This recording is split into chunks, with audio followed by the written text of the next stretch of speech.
네, 물리화학은 양자역학 이제 시작이죠. 양자역학 파트가 그 양자역학 파트에서 실제 시험 문제가 생각보다 많이 나오는 파트가 이 앞에 두 챕터예요. 앞에 두 챕터에서 생각보다 시험 문제가 많이 나오고 그 다음으로 시험 문제가 많이 나오는 데가 분광학 파트.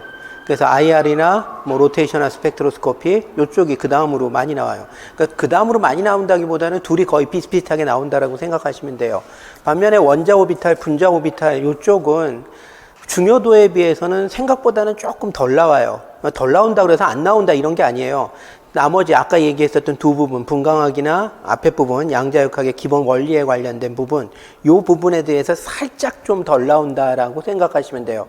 근데 그게 왜 그러냐면은 문제를 만들기가 쉽지 않아서 그래요. 그래서 거기 같은 경우에 있어서는 뭐 항상 내가 얘기하는 거지만 임용에서는 아무리 문제가 배점이 4점짜리라고 그래도 한 15분 내에 끝내야 풀 수 있도록 설계가 돼 있어야 돼요. 근데 4점짜리 문제는 15분 내에 풀도록 만들 수 있는 주제가 생각보다 원자 오비탈, 분자 오비탈에서는 많지가 않아요. 그러다 보니까 제한된 범위 내에서 지속적으로 나오고 그 다음에 뭐 조금 복잡한 것들은 웬만하면 좀 빼고 시간 내에 풀 수가 없어서 뭐 그런 식으로 시험 문제가 설계가 돼 있어요. 그 다음에 원자 오비탈, 분자 오비탈에서는 사실 중요한 걸 갖다가 여러분들한테 쓰라고 얘기할 수는 있어요. 서술식으로. 그런데 물리화학 파트에서는 서술식이 경향이 아니죠. 사실 물리화학뿐만 아니라 무기 분석도 마찬가지고 유기도 마찬가지고 임용 전체에서 서술식이 주 문제 유형이 아니에요. 대부분 문제 풀라고 얘기를 하는데 원자 오비탈, 분자 오비탈 쪽에서는 뭐를 풀어라라고 얘기할 수 있는 문제가 좀 제한적이에요. 없는 게 아니라 제한적이라는 얘기, 좀 적다라는 얘기가 되는 거죠. 그 바람에 전체적으로 원자 오비탈, 분자 오비탈에서 나오는 문제의 숫자보다는 앞에 부분, 요거하고 그 다음 챕터, 그 다음에 그 스펙트로스코피, 이쪽에서 나오는 문제의 숫자가 원자 오비탈, 분자 오비탈보다 조금 많습니다. 어쨌든 이 앞에 부분이 생각보다 굉장히 중요하다라는 거, 문제에서 많이 나오고 있다라는 거, 요번 챕터하고 그 다음 챕터하고 그렇습니다. 그래서 그런 걸 염두에 두고 여러분들이 기억을 하셔야 돼요. 자, 그 다음에 또 이 앞에 두 챕터, 요 챕터하고 그 다음 챕터가 여러분들한테 왜 중요하냐면 이 챕터를 잘 이해를 해야지만 양자역학이 암기하는 문제가 아니라 이해하고 푸는 문제가 될 수가 있어요. 즉 양자역학에 관련된 기본적인 원리를 잘 이해를 해야지만 양자역학이 남의 얘기, 뭐 나는 이해는 못하는데 어떻게 암기를 해서라도 풀어야 되는 문제 이런 게 아니라 실제 이해하고 풀 수 있는 문제가 되려면은 여러분들이 응용이 가능하고 이런 게 가능하려면은 여러분들이 이 앞에 두 챕터가 굉장히 중요합니다. 그래서 임용을 위해서도 그 다음에 여러분들이 임용에 관련된 문제가 약간 변형이 되고 응용이 됐을지라도 여러분들이 충분히 풀기 위해서는 이 앞에 두 챕터가 굉장히 중요합니다. 자, 그럼 한번 시작을 해봅시다. 첫 번째는 양자역학이 왜 나오게 되었느냐라는 거, 고전역학의 위기, 고전물리의 위기, 요거에 관련된 얘기예요. 그래서 두 가지 사실이 나오는데 하나는 흑체 복사, 흑체라고 얘기를 하는 거는 뭐를 얘기를 하냐면 블랙바디라고 얘기를 하죠. 모든 파장의 빛을, 모든 파장의 전자기파를 뭐 이런 얘기가 되는 거죠. 파장의 모든 주파수, 모든 파장의 전자기파를 흡수할 수 있고 또한 그것을 갖다가 다시 그 전자기파의 형태, 즉 빛이죠. 빛의 형태로 방출하는 녀석, 그런 녀석을 갖다가 블랙바디라고 얘기를 합니다. 흑체라고 얘기를 합니다. 그래서 모든 파장의 빛을 흡수할 수 있고 또한 자신이 갖고 있는 에너지를 결국은 모든 파장의 빛의 형태로 방출할 수 있는 연속적인 빛의 형태로 연속적인 파장을 갖는 빛의 형태로 방출할 수 있는 물질, 그걸 갖다가 흑체 혹은 블랙바디라고 얘기를 해요. 흑체가 가장 이상적인 흑체는 뭐가 흑체에 해당이 되느냐면 별, 항성이나 행성 같은 별들이 가장 이상적인 흑체에 해당이 되는 겁니다. 그래서 태양이라든지 지구라든지 항성이나 행성이죠. 얘네들은 특징이 뭐예요?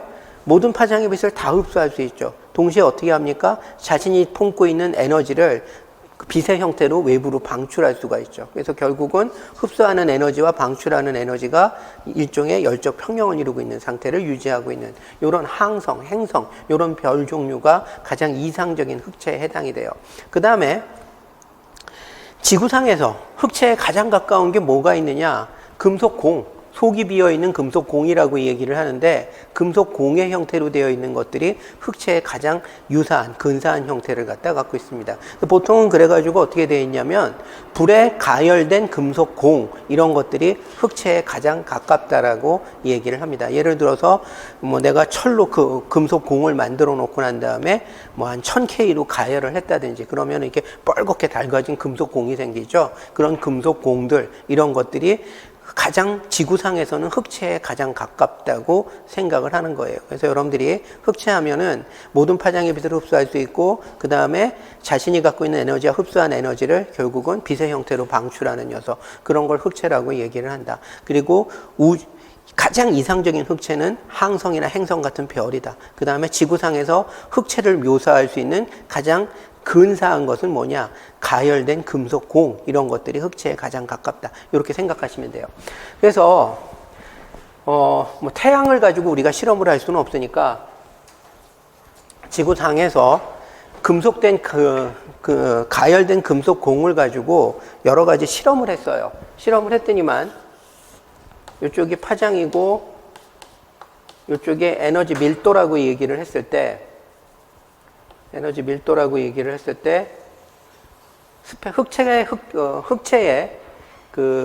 흑채에서 나오는 에너지를 파장별로 이렇게 분석을 해봤더니만 이런 식의 곡선을 갖다가 보인다는 사실을 지구상에서 빨갛게 달궈진 금속공을 이용해서 실험을 통해서 알아냈다라는 얘기가 되는 거예요. 요걸 이제 흑채 복사 곡선이라고 얘기를 하죠. 뒤에 나와 있는 거죠. 요런 식의 거. 근데 이 흑채 복사를 통해서 실험을 통해서 알아냈었던 게 두 가지가 있어요. 두 가지가 뭐냐면은 빈의 법칙하고 스테판 볼츠만의 법칙이에요. 빈의 법칙이라고 얘기를 하는 것은 뭐냐면 가장 높은 에너지 밀도를 나타내는 파장, 그거를 갖다가 람다 맥스라고 얘기를 하는데 그 람다 맥스가 온도에 따라서 점점 쉬프트 한다라는 사실을 실험적으로 알아냈어요. 그래서 얻어진 게 뭐냐면은 여기에 보는 빈의 법칙이라고 얘기를 하는 거예요. 그래서 빈의 법칙을 보면은 온도하고 그 최고 에너지 밀도를 나타내는 파장하고 곱이 어떠한 상수값을 가져요. 그럼 상수값을 갖는다라는 얘기는 온도하고 람다 맥스가 어떤 관계를 갖는다라는 얘기죠. 서로 반비례 관계를 갖는다라는 얘기가 되는 거죠. 그래서 그런 사실을 지구상에서 실험을 통해서 알아냈다라는 얘기가 되는 거예요. 이걸 항체가 태양이죠. 태양 같은 걸 갖다가 가가지고 태양의 온도를 갖다가 당시 이거는 1800년대 후반인데 태양의 온도를 우리가 측정할 수 있는 방법이 없죠. 그러니까 이거를 태양이나 이런 별에 가가지고 측정할 수는 없어요. 그러니까 이거를 어디서 했냐면은 금속공을 빨갛게 달궈 놓고 난 다음에 금속공의 현재 온도, 그 다음에 거기서 나오는 스펙트럼의 특성, 이런 것들을 분석을 해가지고 다음과 같은 사실을 알아냈다라는 얘기가 되는 거예요. 지구상에서 실험을 통해서 알아낸 거죠. 그 다음에 또 알아낸 것 중에 하나가 뭐냐면 스테판 볼츠만의 법칙이라는 건데, 스테판 볼츠만의 법칙은 뭐냐면 에너지의 총량을 갖다가 얘기를 하는 거예요. 그래서 요 스펙트럼 곡선의 아래 면적이죠. 이게 그 금속공 혹은 아니면 흑채에서 발생되는 복사선의 에너지의 총량이 되는 거예요. 이 면적을 구하게 되면. 근데 요 면적, 즉 흑채에서 발생되는 복사 에너지의 총량이 항상 뭐하고 상관관계를 갖느냐면 흑채의 온도의 4승과 상관관계를 갖고 있더라. 그래서 온도가 높아지면 흑채 전체에서 방출하는 에너지가 그 온도의 4승에 비례해서 증가한다는 얘기예요. 예를 들어서 온도를 2배를 증가시키면 흑채에서 발생되는 에너지의 총량은, 복사선의 에너지의 총량은 어떻게 된다? 16배로 증가한다는 얘기가 되는 거죠. 그런 사실을 실험적으로 알아냈다는 얘기가 되는 거예요. 이게 이제 흑채 복사를 통해서 알아낸 사실이에요. 여기에 있는 것들은 실험을 통해서 알아낸 거죠. 어떻게? 금속공을 빨갛게 달군 거예요. 1000K에서 빨갛게 달궈놓고 난 다음에 거기서 나오는 스펙트럼 측정하고, 그 다음에 2000K로 빨갛게 달궈놓고 난 다음에 거기서 나오는 스펙트럼 측정하고, 3000K로 빨갛게 달가놓고 난 다음에 거기서 나오는 스펙트럼 측정을 해가지고 실험적으로, 즉 경험적으로 알아낸 사실들이 이 두 가지 빈의 법칙과 스테판 볼츠만의 법칙이다라는 얘기가 되는 겁니다. 이 빈의 법칙하고 스테판 볼츠만의 법칙 자체가 여러분들한테 중요하지는 않아요. 어쨌든 이런 게 흑체 복사다라는 것을 설명하기 위한 거고, 사실 이거는 그래서 나중에 뭐에 사용이 되느냐, 아까 제가 뭐라고 얘기했었죠?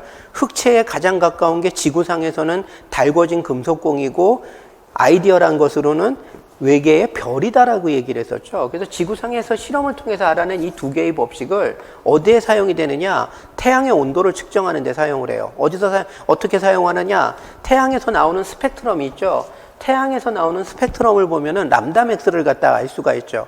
태양에서 나오는 빛의 람다맥스를 알면은 그 람다맥스를 통해서 무엇을 알 수 있다? 태양의 표면 온도에 대한 정보를 알아낼 수가 있다라는 얘기예요. 그래서 지구상에서 금속공을 통해서 한 흑체 실험을 통해서 우리가 응용을 할 때는 어디에다 응용을 한다? 별의 온도를 측정하는 데 사용을 한다라는 식의 얘기가 되는 겁니다. 별 중에서 특히 항성, 자체적으로 빛을 방출하는 그런 항성의 온도를 갖다 측정을 할 때 빈의 법칙을 사용을 해요. 그 다음에 스테판 볼츠만의 법칙은 어디에 사용이 되느냐면은 이 녀석 같은 경우에 있어서는 그렇게 돼요.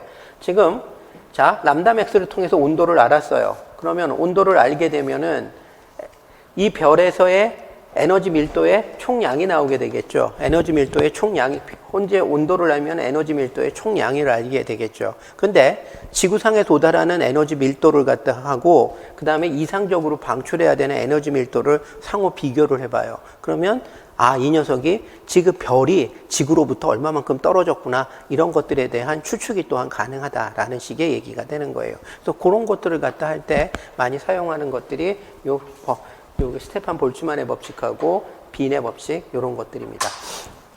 자, 어쨌든 이런 용도로 사용이 됐어요. 그러니까 당연히 그 19세기 후반 1800년대에는 이 두 가지 법칙이 천체 물리학을 연구할 때 굉장히 중요한 역할을 하는 중요한 법칙이었어요. 그럼 이런 식으로 실험적으로 결정이 된 굉장히 중요한 법칙이 있다라고 얘기를 하면은 이론하는 사람들은 무슨 욕구를 느낄까? 이 이론을 갖다가 이 실험 경험 법칙을, 실험을 통해서 얻어진 경험 법칙을 기존에 있었던 이론으로 설명을 하려는 노력을 하겠죠. 그래서 등장한 게 뭐냐면은 여기에 나오는 그 레일레이 진스의 법칙이에요. 근데 조금 이따 다시 설명을 하겠지만 레일레이 진스 법칙을 가지고 설명을 했을 때 어떻게 된다?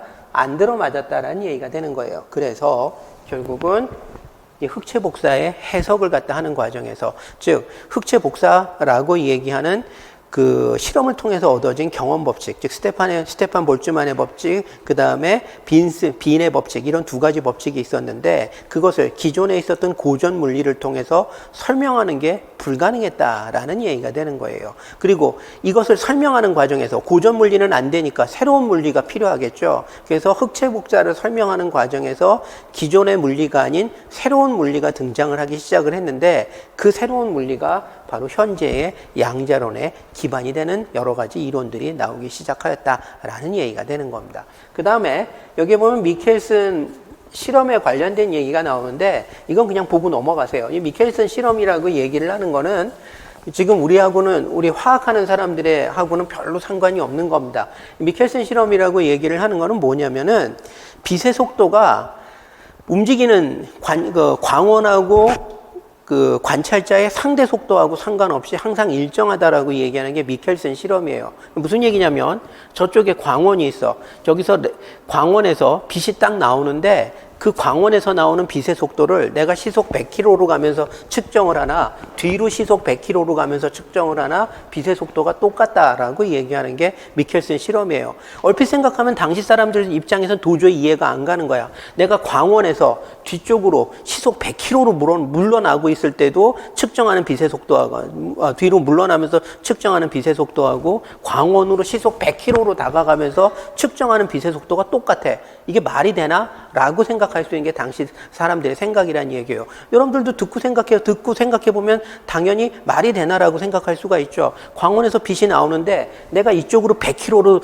멀어지면서 측정했을 때의 빛의 속도하고 광원에서 빛이 나오는데 저쪽으로 다가가면서 측정하는 빛의 속도가 똑같아. 어떻게 이런 일이 일어날 수 있지? 그래서 등장한 게 뭐냐면 상대성 이론이다라는 얘기가 되는 거예요. 특히 특수상대성 이론 뭐 이런 부분에서 그것을 설명하기 위해서 여러 가지 이론들이 등장하는데 그게 결국은 뭐로 연결이 되느냐면은 그 시간이라고 얘기하는 것이 움직이는 사람의 속도에 따라서 달라질 수 있다. 뭐 이런 식의 얘기가 사실은 그 상대성 이론을 설명하기 위해서 빛의 속도가 측정하는 사람의 현재 운동 속도하고 상관없이 관찰자의 운동 속도하고 상관없이 빛의 속도가 일정하다라는 것을 설명하기 위해서 움직이는 속도에 따라서 시간이 달라진다라는 이론이 등장하기 시작을 하는 거예요. 시간의 길이가 달라진다라는 이론이 등장하기 시작을 하는 겁니다. 그게 결과적으로 상대성 이론이에요. 근데 화학에서는 상대성 이론은 쓸 일이 없어요. 거의. 그래서 이건 그냥 그런 게 있었다라고 넘어가시면 되는 겁니다. 이런 거 가지고 시험 문제 안 나옵니다. 자, 그 다음에 자, 이제 그러면 우리가 이제 볼 거는 흑체 복사로부터 시작이 돼가지고 양자역학이 어떻게 발전이 되었는지, 그러면 요 발전 과정을 보면서 양자역학에 대한 이해를 갖다가 여러분들이 하게끔 돼 있어요. 그래서 흑체 복사를 설명하는 과정에서 빛의 에너지가 양자화되어 있다. 양자화되어 있다라는 얘기는 불연속적이다라는 얘기가 되는 거예요. 그래서 빛의 에너지가 불연속적이다라는 얘기가 나오고, 그 다음에 광전 효과. 광전 효과를 통해서 이것도 역시 빛이라고 얘기하는 게 광자라고 얘기하는 가상 입자의 집단이다라고 얘기하는 것을 설명하게 되겠죠. 그래서 요거는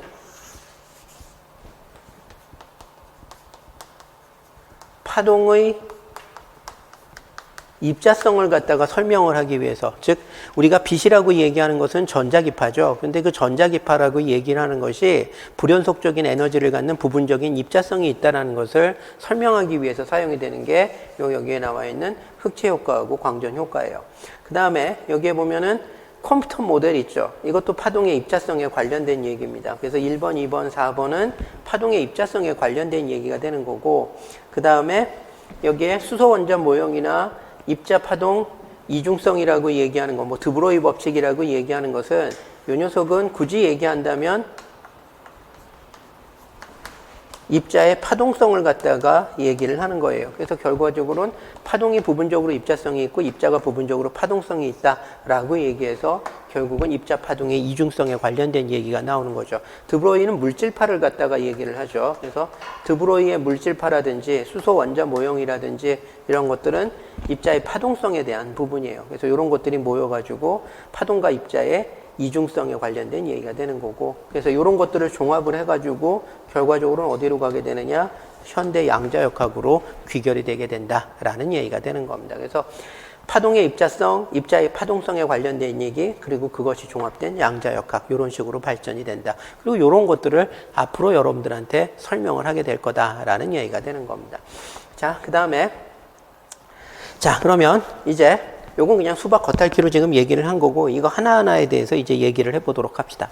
아까 얘기했었던 것처럼 그 지구상에서 가열된 금속 공을 이용을 해가지고 흑체 복사 실험을 했어요. 흑체 복사 실험을 갖다가 했더니만 다음과 같은 스펙트럼 패턴을 얻었다라는 얘기가 되는 거죠. 흑체에서 나오는 빛을 파장별로, 흑체에서 나오는 복사선을 파장별로 측정을 했더니만 이런 식으로 나오고, 그걸 갖다 이제 온도를 바꿔가면서 실험을 갖다 한 거죠. 이쪽에서 이쪽으로 올라가면서 온도가 상승을 하고 있는 거죠. 온도를 높여가면서 흑체 복사의 스펙트럼을 갖다 쭉 얻어냈어요. 그랬더니만 아까 얘기했었던 것처럼 그 에너지 밀도가 가장 높은, 즉 최고의 에너지를 나타내는, 최고의 복사 에너지를 나타내는 파장이 어떻게 된다? 즉 온도가 높아지면 높아질수록 점점 단파장 쪽으로 이동하는 사실을 알아냈다. 단파장 쪽으로 이동한다는 얘기는 고주파 쪽으로 이동을 한다는 얘기가 되는 거죠. 그래서 그런 부분을 실험적으로 알아냈어요. 그래서 아까 얘기했었던 것처럼 흑체의 람다맥스를 측정하면 흑체의 표면 온도에 대한 정보를 알아낼 수 있다라는 것을 실험적으로 알아냈다라고 얘기했었죠. 그게 이제 빈의 법칙에 해당이 되는 거고, 그 다음에 내가 특정 온도에서, 현재 온도에서의 흑체의 스펙트럼이 이와 같았어. 그 흑체의 스펙트럼에서 이 아래쪽 면적을 갖다 측정하면 그 흑체가 발생이 되는 복사 에너지의 총량이 나오게 되겠죠. 근데 그 복사 에너지의 총량이 항상 무엇과 비례관계를 갖는다? 흑체의 표면 온도의 사승과 비례관계를 갖는다는 사실, 이런 것들을 알아냈다라는 얘기가 되는 거예요. 즉 실험을 통해서 알아냈다. 즉 경험 법칙이라는 얘기가 되는 거죠. 자, 이 경험 법칙, 실험을 통해서 알아낸 이 경험 법칙은 천체 물리학에서 별의 온도나 별의 거리를 측정하거나 이런 걸 갖다가 간접적으로 측정하기 위한 용도로 널리 사용이 됐었던 19세기 후반에 가장 핫한 법칙 중에 하나였다라는 얘기가 되는 거예요. 이와 같은 핫한 법칙이 있으니까 물리학을, 이론 물리를 하는 사람들은 기존에 있었던 그 물리 법칙들을 이용해서 이러한 현상이 설명이 되는지, 그게 설명이 가능한지, 어떻게 설명할 수 있는지, 이런 거에 대해서 노력을 하겠죠. 그래서 당시에 영국에 굉장히 유명한 과학자가 있었어요. 그게 로드 레일레이 경이라는 사람이죠. 그 다음에 진스라는 사람은 그 밑에 대학원생이었어요. 그래서 레일레이라는 사람이 지도교수고 진스가 그 밑에 대학원생인데, 둘이서 흑체 복사를 기존에 있었던 고전 물리를 통해서 고전 전자기학, 고전 물리 이런 것들을 이용을 해서 설명이 가능한지를 유도를 해봤어요. 그래서 유도를 해봤더니만 그게 어떻게 나왔느냐, 여기서 나오는 것처럼 실제 실험 결과는 이렇게 특정한 람다 맥스를 기준으로 그 이후서부터는 파장이 짧아지면 오히려 에너지가 떨어지는 이런 식의 곡선이 얻어졌는데, 레일레이하고 진스가 기존에 있었던 고전 물리를 이용해서 유도를 했더니만 어떻게 됐냐면 이런 식으로 발산하는 형태로 얻어졌다라는 얘기가 되는 거예요. 즉 장파장 영역에서는, 이쪽이 이제 장파장 영역인데, 장파장 영역에서는 그런대로 이론하고 실제가 잘 일치해요. 근데 파장이 짧아지면 짧아질수록 점점 이론과 실체가 벗어나다가 심지어는 람다 맥스 이후서부터는 어떻게 된다? 아예 말이 안 되게 되는 거죠. 실제 실험 결과에서는 흑체 복사는 람다 맥스 이후서부터는 오히려 복사선의 에너지가 감소를 해야 되는데, 실제 레일레이하고 진스가 유도를 한 결과를 보면은 감소를 하는 것이 아니라 그냥 발산이 돼버린다. 즉 파장이 짧아지면 짧아질수록, 고주파수로 가면 고주파수로 갈수록 흑체 복사의 복사선의 밀도는 높아져야 된다라는 식의 엉뚱한 결과를 갖게 되었다라는 식의 얘기가 되는 거예요. 그래서 전혀 일치하지 않았죠. 그래서 특히 어느 부분에서 일치를 않아요? 극단적인 단파장, 즉 자외선 영역에서 일치를 하지 않더라라는 얘기가 되는 거예요. 그래서 이러한 현상을 우리가 뭐라고 얘기하느냐? 자외선 파국, 울트라바이올렛 카타스트로피라고 얘기를 해요. 즉 자외선 영역에서 실험을 통해서 얻어진 흑체 복사 곡선하고 이론적으로 유도된 흑체 복사 곡선이 완벽하게 어긋나 버려요. 전혀 일치도 않는다. 정성적인 경향성조차 예측을 못한다라는 얘기가 되는 거예요. 그래서 자외선 영역에서 일어난 파국적인 결과다라고 얘기해서 울트라바이올렛 카타스트로피라고 얘기를 해요. 이게 얼마나 당시 과학자들한테 쇼킹했으면 카타스트로피, 파국이라고 얘기를 하겠어요. 이게 왜 그러냐면 당시 과학자들, 특히 레일레이라고 얘기하는 사람이 로드 레일레이, 이 사람 같은 경우는 학문적인 성과를 통해서 자기를 받은 사람이에요. 그만큼 영국에서 굉장히 유명하고 당시 유럽 학계에서 굉장히 유명한 사람이었던 사람이에요. 근데 그 사람이 논문을 냈어. 그 유명인이 논문을 냈는데 그 논문의 결과가 뭐냐면 안 맞더라가 결론이야. 보통의 논문은 맞더라 해야지 그게 논문이 되고, 안 맞더라가 되면 어떻게 돼요? 네가 뭐 잘못했지? 이거 못 받아줘. 이런 식이 되는데, 이 사람은 워낙 유명한 사람이니까 내가 유도를 했더니 안 맞더라를 가지고 논문을 발표를 해요. 근데 문제는 이 사람이 논문을 발표했을 때 이 사람이 발표한 논문에 뭐가 문제가 있는지 찾으려고 사람들이 무진장 많이 노력했겠죠. 당시 내노라 하는 물리학자들이 다 모여가지고 이 사람이 수식을 유도하는 과정에 뭐가 모순이 있었는지, 혹은 논리 전개에 뭔가 모순이 있었는지를 찾기 위해서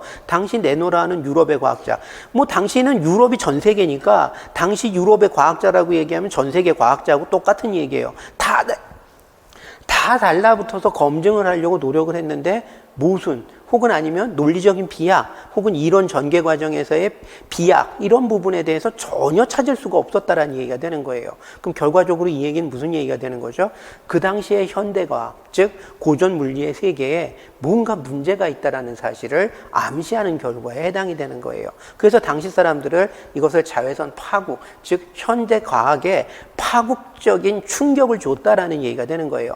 당시 과학자들은 이 세상의 모든 지식, 숨겨진 모든 지식을 인간이 모두 알아냈다라고 자만하고 있었을 시기예요. 그래서 우리는 이제 우리 인간은 이 세상의 모든 것을 다 예측할 수 있다라고 자만하고 있었던 시기예요. 과학을 통해서 모든 것을 예측할 수 있다라고 자만하고 있었던 시기인데, 우리가 사실 모르고 있는 것이 있구나라는 사실을 알려줬던 것이 바로 이 결과이기 때문에 이것을 우리 그 당시 사람들이 울트라바이올렛 카타스트로피, 그러니까 그 당시 과학자들 혹은 그 당시에 지식인들한테 준 충격이 파국적인 충격이었다라는 얘기가 되는 거예요.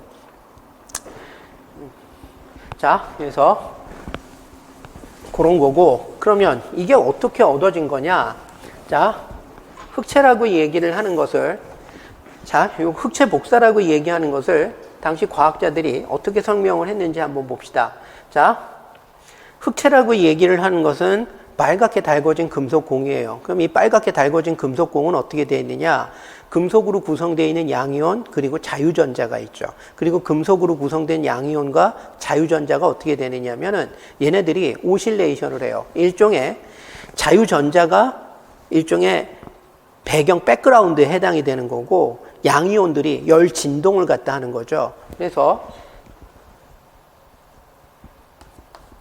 마이너스 차지를 갖고 있는 전자의 바다 속에서 플러스 차지를 갖는 녀석이 이런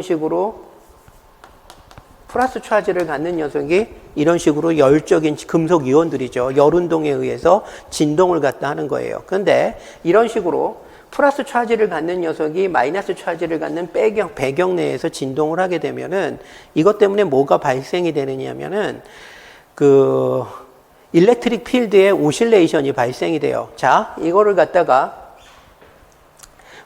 플러스 차지하고 마이너스 차지의 백그라운드로 생각하니까 이게 여러분들이 좀 그럴 텐데, 쉽게 생각을 해가지고 마이너스 차지를 갖고 있는 입자와 플러스 차지를 갖고 있는 입자 하나로 생각을 해봅시다. 자, 요렇게 하나로 묶어서 생각을 해보자라는 얘기가 되는 거예요. 마이너스 차지를 갖는 백그라운드에 플러스 차지가 있고 얘가 진동한다. 이러면 여러분들이 이해하기가 조금 힘들 테니까 요걸 조금 쉽게 생각을 해서 전자 하나하고 양이온이 있어요. 그런데 얘가 이 전자에 대해서 상대적으로 운동을 해요. 이런 식으로 진동 운동을 갖다 해요.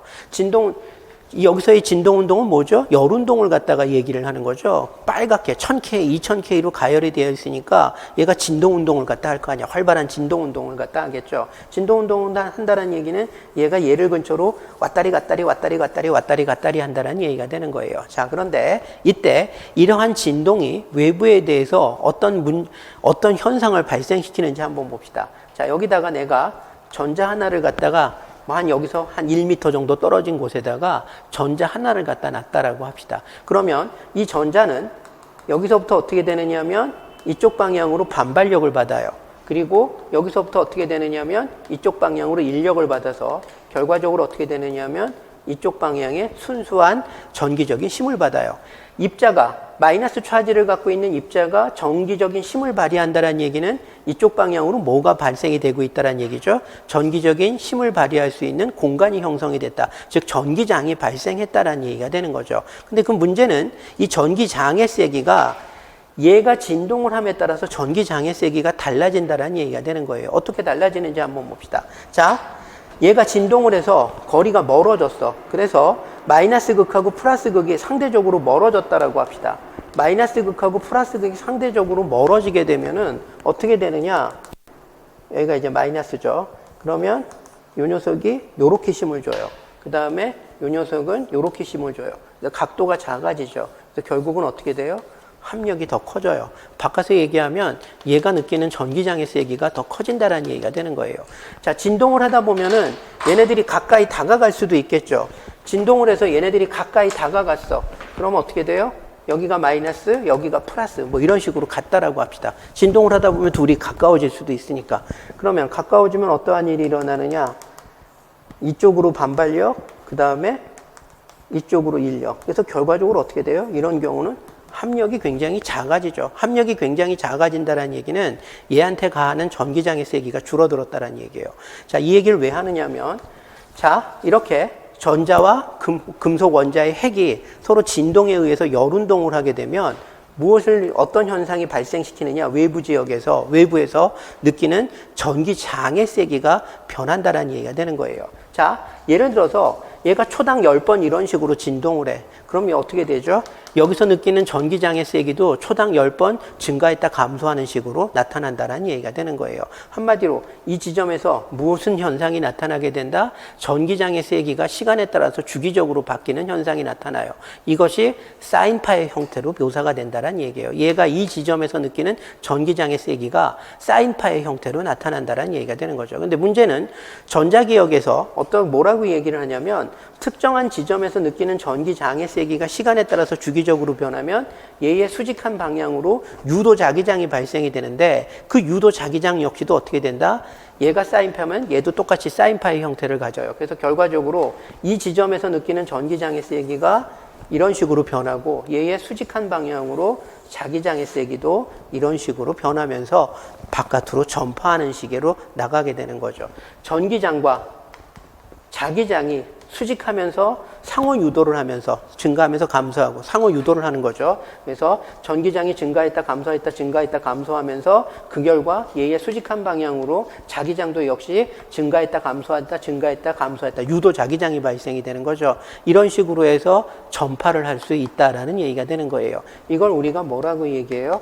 전자기파다라고 얘기를 해요. 그래서 흑체 복사를 어떻게 설명을 하느냐면 금속 내에는 플러스 차지를 갖는 금속 핵과 자유전자가 있는데 온도를 높여주면 자유전자하고 금속 원자의 행이 상대적으로 일종의 열적 진동 운동을 하게 되는 거고 이러한 자유전자와 금속 원자 핵의 열 운동이 결국은 뭘 발생을 시킨다? 전자기파를 발생시킨다라고 설명을 갖다 하는 거예요. 그런데 이때 얘네들의 이 진동 운동을 갖다가 우리가 어떻게 생각을 하냐면 일종의 정상파라고 생각을 해요. 정상파라고 얘기를 하는 것은 이렇게 박스가 있으면 박스 내에서 이런 식으로 혹은 아니면은 이런 식으로 혹은 아니면은 이런 식으로 움직이는 걸 갖다가 이제 정상파라고 얘기를 하죠. 그래서 금속이 하나의 박스를 형성을 하고 금속 내에서 자유전자하고 그 다음에 금속 원자의 상대적인 운동이 일종의 정상파를 형성을 한다. 그리고 이러한 정상파로부터 무엇이 발생이 되느냐? 전기장의 그 주기적인 변화 그리고 그것의 수직한 방향으로의 자기장의 주기적인 변화 그래서 결국은 전자기파가 발생이 된다라고 생각을 했었던 게 당시 전자기학을 전공하던 과학자들의 공통적인 생각이었어요.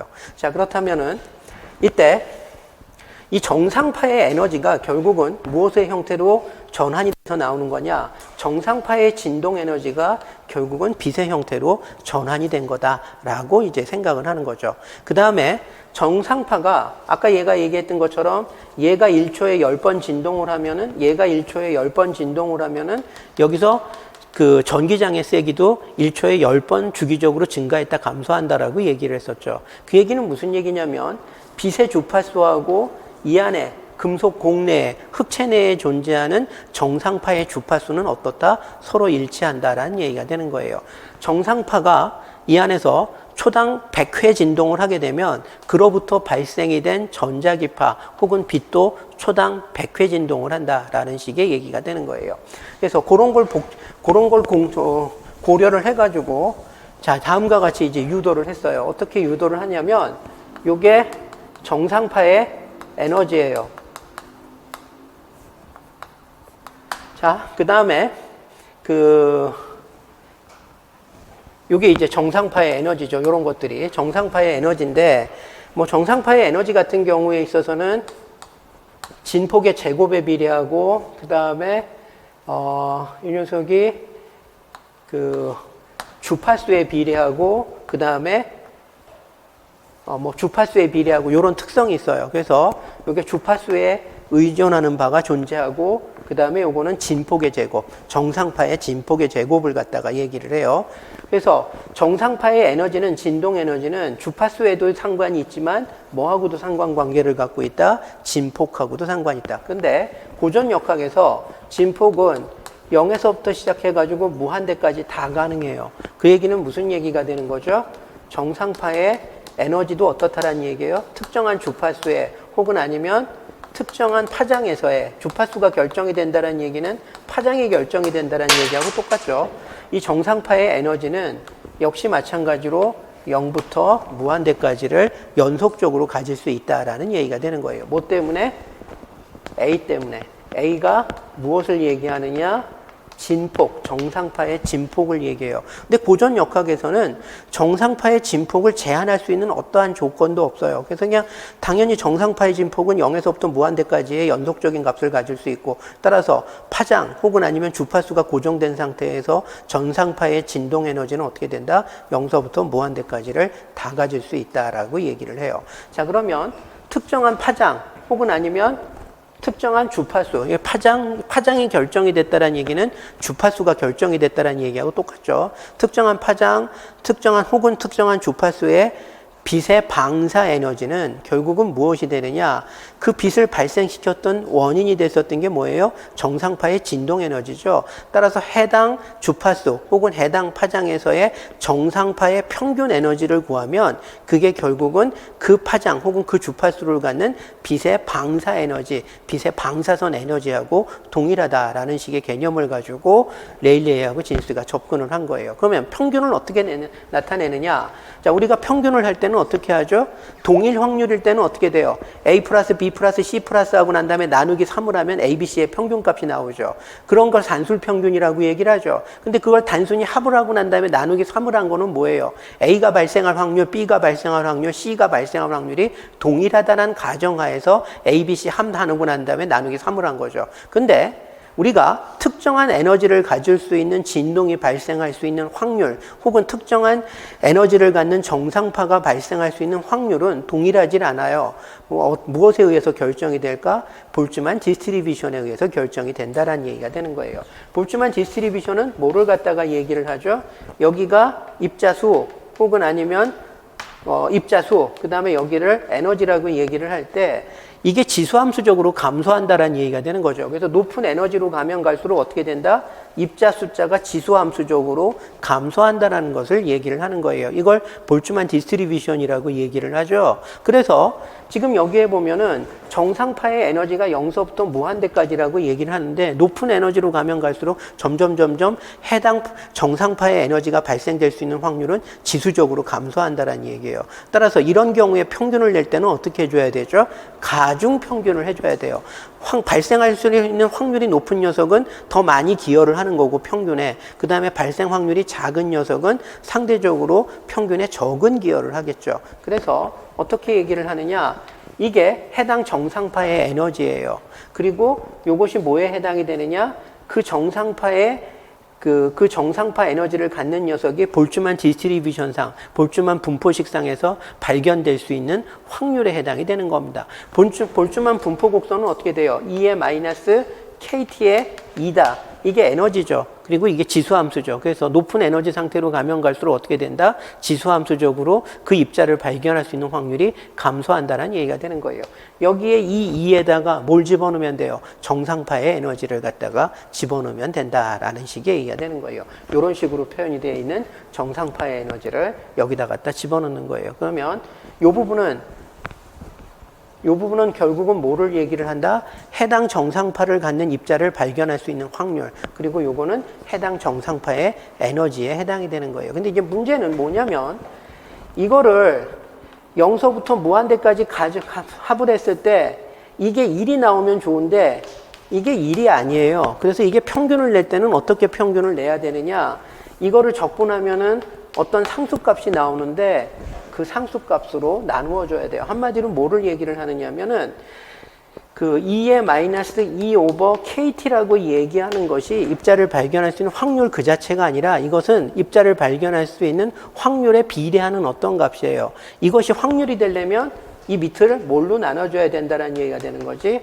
2 오버 KT 0에서부터 무한대로 나눠줘야 돼요. 그래서 이것이 확률에 비례하는 값이고 그걸 적분한 값, 요것이 결국은 확률에 비례하는 값의 전체 면적에 해당이 되는데 요걸로 나누어 준 거. 이것이 결국은 그 입자를 발견할 수 있는 실제 확률에 해당이 된다라는 얘기가 되는 거예요. 근데 지금 보면은 사실은 지금 여기에 나와 있는 이 곡선은 이 람다라고 얘기를 하는 것은 이 람다 혹은 아니면 이 뉴라고 얘기를 하는 것은 어떻게 한 거냐면은 이 바이브레이션에다가 이게 정상파의 진동 에너지를 얘기를 하죠. 곱하기 인테그랄 0에서부터 무한대 exp 마이너스 바이브레이션 오버 kt 그 다음에 de 그 다음에 exp 마이너스 바이브레이션 오버 kt 요게 확률이에요. 요게 확률. 확률에다가 그 입자를 발견할 수 있는 확률이 요거야. 그 확률에다가 해당 입자의 정상파의 진동 에너지를 곱했어요. 그리고 내가 이걸 어떻게 하면 되죠? 평균 내고 싶으면 0서부터 무한대의 de 이렇게 하면 이게 평균이 되는 거죠. 우리가 평균을 할 때는 더하죠. 근데 이거는 연속적인 값이니까 가중평균을 갖다가 내고자 할 때 이거를 갖다가 그냥 더할 수가 없어요. 연속적인 값이니까. 그러니까 뭐를 해줘야 돼요? 시그마가 아니라 인테그레이션을 해줘야 되는 거죠. 불연속적인 값을 더할 때는 시그마를 하죠. 근데 연속적인 값을 더할 때는 시그마가 아니라 인테그레이션을 해줘야 되죠. 그래서 이렇게 해놓는 거예요. 근데 어차피 이 부분은 뭐에 해당이 돼요? 이 아래쪽 부분? 이 아래쪽 부분은 어차피 상수에 해당이 되죠. 그래서 상수를 밑으로 뺐어요. 이런 식으로. 그래서 결과적으로는 이거는 뭐를 얘기를 하느냐? 파장이 람다인 혹은 아니면은 진동수가 뉴인 정상파의 평균 에너지를 갖다가 얘기를 하는 겁니다. 그리고 그것이 곧 뭐에 해당이 되냐? 바로 그 정상파의 진동 에너지가 결국은 여기서부터 발생이 된 빛, 즉 전자기파의 방사 에너지에 해당이 되죠. 그래서 그런 식으로 구한 것이 바로 요거다라는 얘기가 되는 거예요. 그래서 이런 식으로 구했어. 자, 그래서 지금 여기에서 나오는 것처럼 에너지 밀도라고 얘기를 하는 것은 그 에너지를 갖다가 파장 람다에 대해서 편미분한 결과가 에너지 밀도에 해당이 되는데 그 에너지 밀도를 그림으로 그렸더니 어떻게 돼요? 람다의 4승에 반비례. 그게 무슨 얘기가 되는 거예요? 파장이 짧아지면 짧아질수록 에너지 밀도는 그 기하급수적으로 증가한다. 즉 자외선 영역에서 어떻게 된다? 발산이 돼버린다라는 것을 얘기를 하고 있는 거죠. 그래서 얻어진 결과가 바로 여러분들이 보고 있는 요거에 해당이 된다라는 얘기가 되는 겁니다. 그런데 이렇게 되면 안 맞지. 그래서 이거를 갖다가 설명하려고 당시에 과학자들이 다 달려들어요. 자, 아까 당시에 뭐라고 얘기했었죠? 19세기의 후반의 과학자들은 이제 인간은 모든 것을 알았다. 이제 종교는 끝났다. 뭐 이런 생각을 갖다 하는 사람들이 거의 굉장히 많았어요. 과학자 중에. 인간이 모르는 게 없다라고 생각하는 사람들이 굉장히 많았었던, 그리고 인간이 굉장히 자만했었던 시기 중에 하나예요. 심지어는 지금보다도 훨씬 자만했었던 사람이에요. 현대의 과학자들은 인간이 모르는 게 너무 많다라고 생각을 해요. 그래서 그걸 우리가 알기 위해서 노력을 해야 되고, 그걸 우리 인간이 다 알 수 있을까? 그러니까, 탐색하는 영역이 넓으니까 우리가 모르는 게 너무 많다라는 것을 알고 있어요. 그래서 굉장히 겸손해요. 우리 인간이 모든 걸 다 아는 게 불가능할 수도 있다라고 생각하는 사람들이 현대의 과학자들이에요. 근데 지금으로부터 100년 전의 과학자들은 어땠냐면, 100년이 아니라 130년 전의 과학자들은 어땠냐면은 아는 게 별로 없으니까 다 안다라고 생각을 했었던 사람들이야. 그 사람들이 당시의 모든 물리적인 지식을 총동원했고, 이 이론적인 유도 과정에서는 모순이 하나 없음에도 불구하고 실험 결과를 설명할 수 없었어. 그래서 당시 사람들은 이거를 굉장히 충격적으로 받아들였다는 얘기예요. 그래서 당시에 네노라는 과학자들은 이 문제를 어떻게든 해결을 하려고 굉장히 노력을 많이 해요. 왜? 레일레이라는 사람 자체가 굉장히 유명한 사람인데, 레일레이도 못한 걸 내가 했으면은 어떻게 되는 거야? 나는 그 사람을 극복하고 더 유명한 사람이 되는 거지. 그래서 네노라는 과학자들이 여기에 다 달려들어요. 뭔가 한 획을 긋겠다 해가지고. 근데 판판이 다 실패해. 왜? 고전 물리상으로는 이거를 뛰어넘는 더 이상의 이론이 있을 수 없다는 얘기가 되는 거죠. 그래서 판판이 실패를 해요. 그러다가 프랑크라고 얘기하는 사람이 딱 1900년이죠. 이 사람이 야, 이거 그러면 고전 물리를 가지고 설명이 안 되는 거 아니야 혹시? 여기에 생각이 미친 거야. 그러니까 그 당시에 다른 과학자들은 레일레이가 고전 물리를 가지고 유도하려고 노력을 했는데 아마 저기에 모르는 무슨 모순이 있거나 논리적인 비약이 있을 거야. 내가 그걸 반드시 극복을 해가지고 설명을 할 거야. 그래서 당시 과학자들은 전부 고전 물리에 기반을 해가지고 이거를 유도를 하려고 노력을 해요. 당연히 안 되지. 다 실패하지. 그런데 그때 프랑크라는 사람은 생각을 바꿨어. 어떻게 바꿨느냐면은, 야, 이게 아예 우리가 알고 있었던 고전 물리가 뭔가 틀린 거 아닐까 해서 아예 새롭게 시작을 해야 되는 거 아닌가 해가지고 새로운 가설을 제안을 해요. 사실은 이거는 가설을 제안하고 맞힌 게 아니라 맞기 위해서는 이런 가설이 필요하다. 즉 실험 결과를 설명하기 위해서는 이런 가설이 필요하다라는 식으로 해서 접근을 해요. 그 가설이 뭐냐?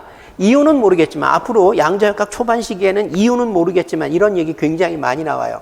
이유는 모르겠지만 빛의 방사 에너지가 특정한 최소 에너지 값의 정수에 해당되는 에너지만을 갖는 거 아닐까라고 제안을 해요. 그래서 빛의 주파수가 뉴 혹은 아니면 파장이 람다일 때 이 뉴의 주파수를 갖는 빛은 h뉴라고 얘기하는 최소 에너지의 정수배에 해당되는 에너지만을 가질 수 있는 거 아닌가라고 제안을 갖다가 합니다. 그래서 이 최소 에너지를 갖다가 우리가 광자 에너지다라고 얘기를 하죠. 그래서 빛의 진동수에 의해서 결정이 되는 최소 에너지 값이 있고 측정되는 빛 에너지는 바로 그 최소 에너지의 정수배에 해당되는 에너지만을 가질 수 있다라고 가정을 한 거예요. 즉 빛 에너지 자체가 이유는 모르지만 특정한 에너지의 정수배에 해당되는 에너지만을 갖는다는 얘기는 바꿔서 얘기하면 뭐가 되는 거예요? 불연속적인 에너지를 갖는다는 얘기가 되는 거죠.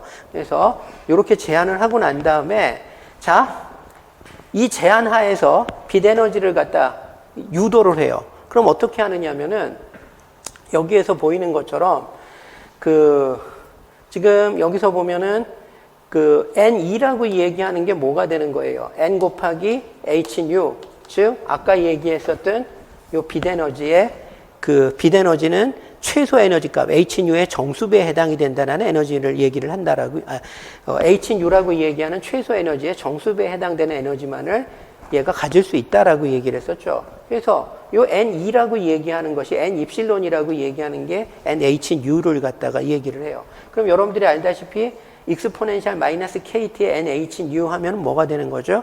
2라고 얘기하는 진동 에너지 혹은 빛 에너지를 가질 수 있는 확률을 갖다가 상징을 하게 되겠죠. 그리고 난 다음에 거기에 뭘 집어넣어요? N입실론, 즉 NHν를 집어넣는 거예요. 그럼 이거는 결국은 여기서부터 여기까지를 곱해주게 되면 뭐가 되는 거죠? NHν의 에너지를 가질 수 있는 확률을 갖다가 상징을 하게 되는 거죠. 확률에 비례하는 어떤 값을 상징을 하는 거예요. 자, 그 다음에 요거는 뭐를 갖다가 얘기를 하는 거죠? 요거는 NHν에 해당되는 에너지를 가질 수 있는 확률을 갖다가 썸메이션을 한 거예요. 그래서 아까 얘기했었던 것처럼 익스포넨셜 해놓고 난 다음에 마이너스 KT의 N입실론 오버 시그마 해놓고 난 다음에 익스포넨셜 마이너스 KT의 N입실론 이렇게 되면 이게 뭐가 되는 거예요? 요게 NHν 혹은 아니면 N 입실론의 에너지를 가질 수 있는 확률에 해당이 되는 거죠. 자, 아까하고 다른 게 뭐가 있는지 보세요. 아까는 진동 에너지가 어떻다라고 얘기했었죠? 연속적인 에너지를 갖는다라고 얘기했었죠. 그러니까 썸메이션을 할 때 무슨 썸메이션을 했어요? 인테그레이션을 했었죠. 그런데 여기서는 어떻게 되죠? 에너지가 불연속적인 값을 갖죠. 그러니까 썸메이션을 할 때 어떻게 했어요? 시그마로 썸메이션을 하고 있죠. 그래서 그런 식의 거, 즉 에너지가 광자 에너지가 혹은 아니면은 빛의 에너지가 혹은 아니면 그 빛의 근원이 되는 정상파의 진동 에너지가 Hν 정수배에 해당되는 에너지만을 가질 수 있다라고 가정을 하고 평균 에너지를 구했어요. 그리고 난 다음에 이런 식으로 미분을 해서 에너지 밀도를 구했더니만 식이 이렇게 나오더라라는 얘기가 되는 거예요. 그리고 이거를 갖다가 그림을 그렸더니만 여기가 람다고 여기가 에너지 밀도라고 얘기했을 때 람다 맥스를 갖는 이와 같은 형태를 완벽하게 그리더라라는 식의 얘기가 되는 겁니다. 그래서 여기서 보이는 것처럼 이 실험 곡선을 완벽하게 맞추었다라는 얘기가 되는 거예요. 이렇게 했더니만. 그랬더니 그럼 결과적으로는 어떻게 되는 거예요? 빛의 근원이 되는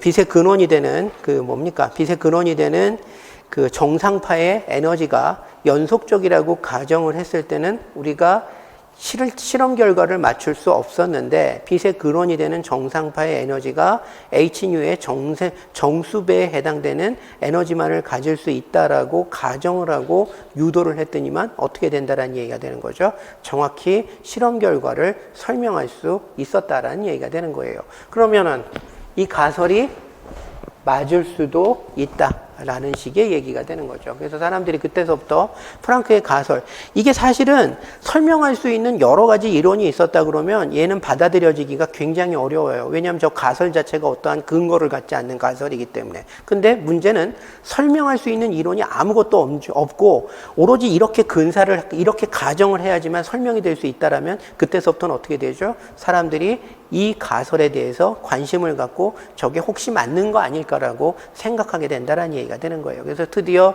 프랑크의 가설이 세상에 떠오르기 시작을 합니다. 그런데 이것이 갖는 굉장히 쇼킹한 것이 뭐냐면은 빛의 에너지가 결과적으로 어떻게 된다는 얘기야? 불연속적인 값을 갖는다는 얘기가 되는 거죠. 그래서 사람들이 현재까지 우리가 알고 있는 빛에 대한 전자기학, 고전 전자기학에서는 빛의 에너지가 불연속적이어야 될 아무런 이유가 없다라는 것이 당시 과학자들의 생각이었어요. 그런데 흑체 복사를 설명하기 위해서는 빛의 에너지는 불연속적이어야 한다고 가정을 해야지만 설명이 된다는 얘기가 되는 거지. 그래서 사람들이 이게 뭔가 우리가 모르는 게 있구나라는 것을 사람들이 인식하기 시작을 했다라는 얘기가 되는 거예요. 그러면서 이것을 우리가 뭐라고 얘기하느냐? 빛의 입자성이다라고 얘기를 해요. 자, 여기서 여러분들이 입자성이라고 얘기하는 것에 대해서도 양자역학에서 얘기하는 입자성이 무엇인지를 여러분들이 정확히 이해를 해야 돼요. 보통 양자역학에 여러분들이 어렵게 되는 이유 중에 하나가, 특히 여러분들이 이해를 하는 것이 아니라 그냥 암기를 해야 되는 과목이구나 라고 생각하는 이유 중에 하나가 뭐냐면 빛의 입자성이라는 말 자체를 받아들일 때 오개념을 갖고 받아들이기 때문에 여러분들이 양자역학을 이해하는 것이 아니라 암기하는 것이다 라고 생각하는 잘못된 길로 빠지게 돼요. 자, 빛의 입자성.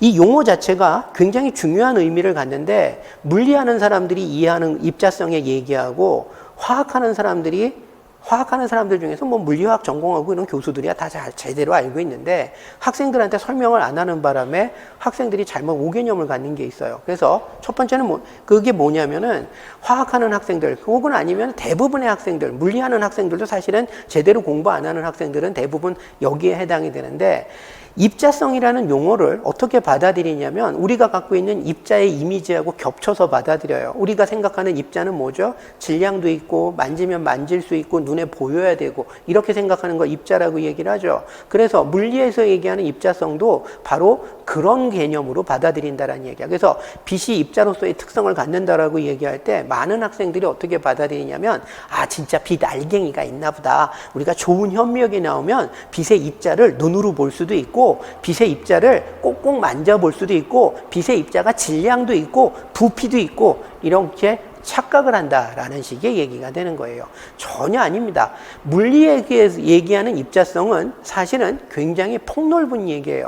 물리에서는 측정 가능한 어떠한 물리량이 불연속적인 값을 가지면 그것을 다 입자성이라고 얘기를 해요. 그래서 빛의 입자성이라고 얘기를 하는 것은 빛이 갖고 있는 에너지가 불연속적이다라는 이 사실 하나를 갖다가 우리가 빛의 입자성이라고 얘기를 합니다. 자, 내가 맨날 얘기하는 것 중에 하나인데, 자, 여기에 분필이 3개가 있어. 그런데 그 분필 3개를 갖다 여기다 집어넣어 놓고 난 다음에 밀봉을 해요. 밀봉을 하고 난 다음에 이 안에 분필 몇 개 들었니? 라고 얘기를 하면은 가장 좋은 방법은 뭐예요? 분필 한 개의 질량을 측정하고 얘의 질량을 측정을 하고 난 다음에 얘의 질량을 분필 한 개의 질량으로 나눠주면 이 안에 들어있는 분필의 개수가 나오죠.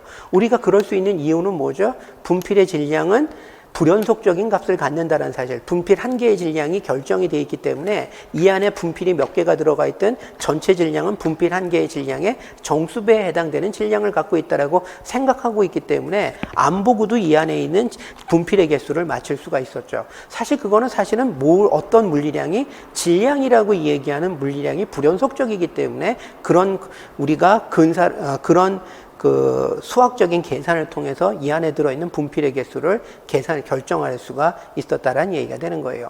보통 학생들이 입자성이라고 얘기를 하면 이 질량이라고 얘기하는 물리량의 불연속성을 생각하는 경우가 많다라는 얘기가 되는 거예요. 근데 질량이라고 얘기하는 물리량이 다른 물리량보다 큰 가치를 갖는 엄청나게 가치를 갖는 물리량이냐? 그렇지는 않아요. 질량이라고 얘기하는 물리량도 이 세상에서 측정 가능한 모든 물리량 중에 하나일 뿐이야. 근데 왜 질량에 대한 그 특정한 가치를 부여를 해야 돼요? 그렇지는 않다는 얘기가 되는 거죠. 그래서 물리하는 사람들이 얘기하는 입자성이라는 용어는 사실은 뭐를 얘기를 하냐면 측정 가능한 어떠한 종류의 물리량이라도 불연속적인 값을 가지면 걔가 입자로서의 특성을 갖는다라고 설명을 하는 거예요. 빛의 에너지는 어떠한 이유인지는 모르겠지만 어쨌든 에너지가 불연속적이 되는 거고, 따라서 결과적으로 빛이 갖고 있는 에너지의 불연속성이 빛이 갖고 있는 입자성의 본질이다라는 식의 얘기가 되는 거예요. 얘가 무슨 질량이 있는 것도 아니고 얘가 부피가 있는 것도 아니야. 얘가 갖고 있는 불연속성의 본질은 곧 뭐란 얘기죠? 에너지의 불연속성이다라는 식의 얘기가 되는 겁니다. 그래서 그거를 얘기를 하는 거다. 그러니까 앞으로도 여러분들이 물리하는 사람들이 입자성 얘기를 할 때 질량, 부피 이런 거 떠올리면 안 된다라는 얘기야. 어떠한 계에서 측정 가능한 특정한 물리량이 불연속적이 되면 그걸 모두 통칭해서 뭐라고 얘기한다? 입자성이라고 얘기를 한다라는 얘기가 되는 겁니다. 자, 사실은 이게 나중에 여러분들이 양자역학을 좀 더 깊게 배우면 아는 건데, 흑체 내에서 아까 얘기했었던 그거예요. 흑체 내에 있었던 진동 에너지가 불연속적이야. 흑체 내에 있는 진동 에너지가 불연속적이기 때문에 이렇게 되는 거죠. 자, V는 이코르 0, V는 이코르 1, V는 이코르 2. 흑체 내의 진동 에너지가 이런 불연속적인 에너지를 가져. 그럼 여기 있던 녀석이 일로 떨어지면서 방출하는 에너지는 결국은 어떻게 된다? 그리고 이 에너지 간격이 다 등간격이야. 요것도 2고 요것도 에너지가 2로 똑같아. 그러면 여기서 1로 갈 때 방출하는 에너지, 여기서 1로 갈 때 방출하는 에너지 전부 뭐란 얘기지? 한유가 나온다라는 얘기가 되는 거죠. 따라서 결과적으로 어떻게 돼요? 뉴의 주파수를 갖는 빛의 에너지는 h뉴의 정수배로 나올 수밖에 없다라는 식의 얘기가 되는 거예요. 그래서 결론적으로 전자기파의 근원이 됐었던 게 정상파라고 얘기하는 진동인데, 그 진동 에너지가 흑체 내에서 불연속적으로 존재해. 따라서 그게 그라운드 스테이트로 전이하면서 방출하는 빛 에너지도 결국은 어떻게 된다? H뉴의 정수배에 해당되는 에너지만을 가질 수밖에 없다가 결국은 결론에 해당이 되는 거예요. 근데 당시 사람들은 여기까지는 몰랐으니까 진동 에너지 이런 식으로 그냥 근사를 갖다 때린 거죠. 근데 근사를 때리고 난 다음에 했는데 우연히 맞았어요. 그리고 이 우연히 맞은 이 우연의 결과가 결국은 굉장히 큰 역할을 한다는 얘기죠. 양자역학이라고 얘기하는 새로운 역학의 시작이 될 수 있는 근원이 됐다라는 얘기예요. 이거 못 맞췄으면 아직도 고전역학에서 얘기해서 머물러 있었을 거예요. 근데 이렇게 근사를 해서 맞았어. 그 결과 새로운 물리가 있을 수가 있겠구나. 우리가 모르는 새로운 세상이 있겠구나라는 사실을 사람들이 알게 됐고, 여기에 매달리면서 고전 물리의 틀을 깬 새로운 물리가 나올 수 있게 됐다라는 식의 얘기가 되는 거죠. 자, 이제 그 다음 주제로 넘어가야 되는데, 오메 내가 열받았나 보다. 가끔 삘 받을 때가 있어요. 양자역학 이쪽이 내 전공이다 보니까 재밌어서 설명하다 보면은 시간이 갈 줄 몰라. 너무 많이 갔어. 그래서 1시간 반이라 갔네. 한 10분 정도에서 10분에서 15분 정도 쉬었다가 진행을 갖다 하도록 할게요. 미안합니다. 내가 수업 시간이 이렇게 되는지 몰랐네.